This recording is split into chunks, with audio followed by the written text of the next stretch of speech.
Rahmat domla, yuqorida mazhablarni sanab o'tdingiz, mushtahid olimlar, mazhabboshlar haqida gapirdingiz.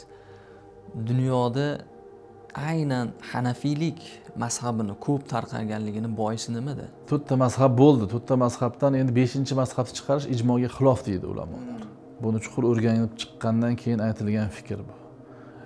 Bugun o'zbekcha kitobdan ozgina o'qib olib, yo ozgina arab tilini, lug'atini o'rganib olib turib, mazhablar ichida qaysi bir hadisga yaqinroq bo'lsa, rojihroq bo'lsa ergashaman degan fikrlar chiqadi. Lekin bundan ming yillab oldin odamlar to'rtta mazhabni ham, uni qoidalarini ham o'rganib chiqib turib, to'rtta mazhab yuzaga kelibdi. Endi kim shundan 5-mazhabni o'ylab topaman desa, u bid'at bo'ladi, ijmoga xilof qilgan bo'ladi degan hukmni chiqarib ketish bo'lgan. Bir narsa borki, zarurat shuni taqozo qildimi, fatvo berishlik shundan kelib chiqqan. To'g'ri, Qur'oni Karimda ochiqdan ochiq mazhabga ergashadigan joyi yo'q. Gapingizni boshida aytdingiz. Hadis shariflarda mazhabga ergashadigan joyi yo'q. Lekin islom dini ruhiyati, islom dinining maqsadlari, islom shariati maqsadlari birlik, fitnani oldini olishlik nuqtai nazaridan kelib chiqqani uchun ulamolar shunga fatvo berishgan. Bir narsaga gohida ergashishlik uchun to'g'ridan to'g'ri o'shani dalili topilishi shart emas. Ba'zi bir unga sabablar yetarli bo'lsa, fatvo chiqsa kifoya qiladi. Bunga shariatda ham misol bor. Masalan, roza tutishlik yaxshi amal. Lekin hayit kunlari roza tutib bo'lmaydi. Nimaga roza yomonmi? Roza yomon emas, hayit kuni tutilayotganligi uchun ham. Yoki ba'zi bir ishlar bo'ladi, uni qilishlik o'zi vojib emas, lekin boshqa bir sabablar tufayli vojibga aylantiriladi. Shulardan bitta misol mazhabga ergashishlik. To'g'ridan to'g'ri Qur'oni Karim, hadis sharifda to'g'ridan to'g'ri dalili bo'lmasa ham, lekin bu narsa juda ko'p narsa fitnalarning oldini olishlik, insonni xotirjam ibodat qilishligi, sakinat bilan ibodat qilishligiga sabab bo'lganligi uchun ulamolar shunday to'rtta mazhab qoldi, shulardan biriga ergashish kerak bo'ladi degan nimani fikrni, fatvoni berishgan. Chunki 5-sini chiqarishlik ham bu ham fitna. Yoki har bittasidan olib yurishlik ham bu juda yomonlikka boshlab boradi aslini olganingizda.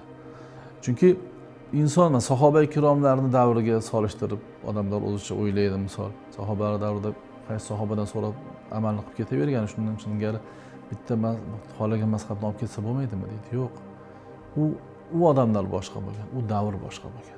To'rovi ham to'g'ri ekan, mazhabni to'ralasi ham to'g'ri ekanini turib, undan bundan oladigan bo'lsak, biz dalildan kelib chiqib, dalilga ergashishdan kelib chiqib, yoki bo'lmasa din va diyonatdan kelib chiqib, taqvoyimizdan kelib chiqib qilishligimiz dargumon. Hech kim bunaqa deb ayta olmaydi. Balki bordir shunaqa bitta yarimta, lekin 99% odam endi nafsiga yengillik tarafini olishga harakat qiladi. Shunga urinib ketadi. Demak, bu to'ralasining orasida yurishlik, undan bundan olib yurishlik mumkin degan gap insonlarni nimaga boshlaydi?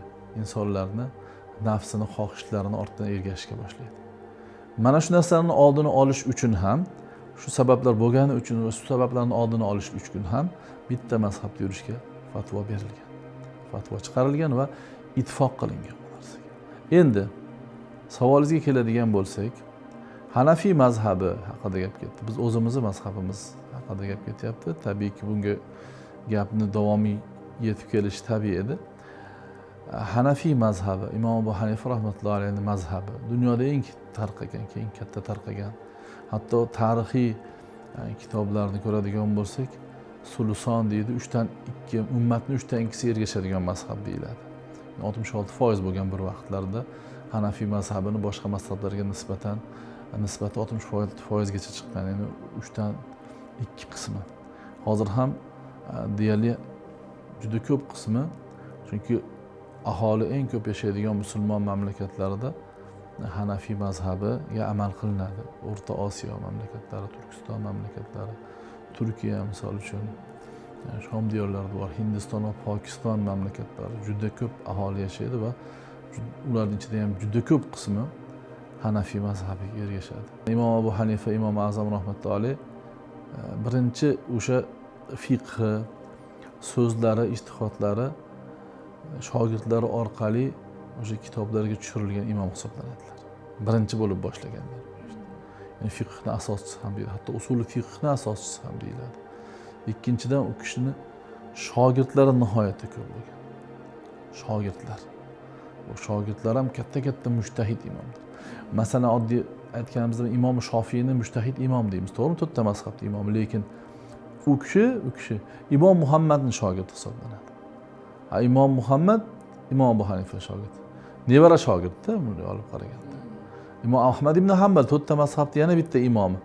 U kishi Imom Shofiyning shogirdi. Imom Shofiy, Imom Muhammad, Imom Abu Hanifani chevara shogirdidek to'g'riga kelyapti-da. Birinchi boshlangan va birinchi tarqagan narsa tabiiyki joylarda birinchi o'rnashib qolgandan keyin va o'zini yetarli dalillari bilan mustahkam din asoslari ustiga qurilgandan keyin u o'rnalgan joyda boshqasini kirib kelishligi qiyin bo'ladi. Shu e'tibordan va undan tashqari juda ko'p davlat arboblari, juda ko'p islom mamlakatlarini qonun qoidalari Imom Abu Hanifani mazhabi ustiga qurilgan. Abbosiylar deysizmi?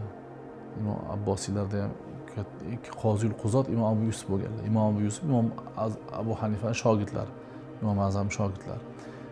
Bu narsa butun islom olamida Hanafiy fiqhi bo'yicha hukmlar, ayniqsa hukmlar, ya'ni tortishuvlar, qozilik masalalari Imom Abu Hanifa mazhabida bo'lishligini ta'minlagan. Shu orqali ham, ya'ni siyosiy bir jihatdan ham tarqalishligiga sabab bo'lgan.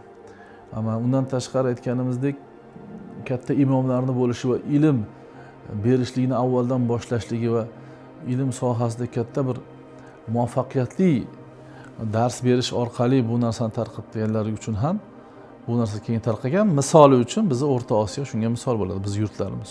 Biz yurtlarga Imom Abu Hanifani mazhabini Abu Hafs Kabir Buxoriy rahmatullohi alayh olib tarqatganlar kelib. U kishi Imom Muhammad shogirdlari. O'sha islom avval kirib kelgan vaqtda bu joylarda yangi musulmonlar dinga amal qilishni boshlagan vaqtda eng katta imom sifatida Imom Muhammaddan dars olib kelib boshladilar va Buxoro o'lkalari va boshqa atrofdagi biz O'rta Osiyo o'lkalari Imom Azam, Imom Hanifa mazhabida amal qilishni boshladi.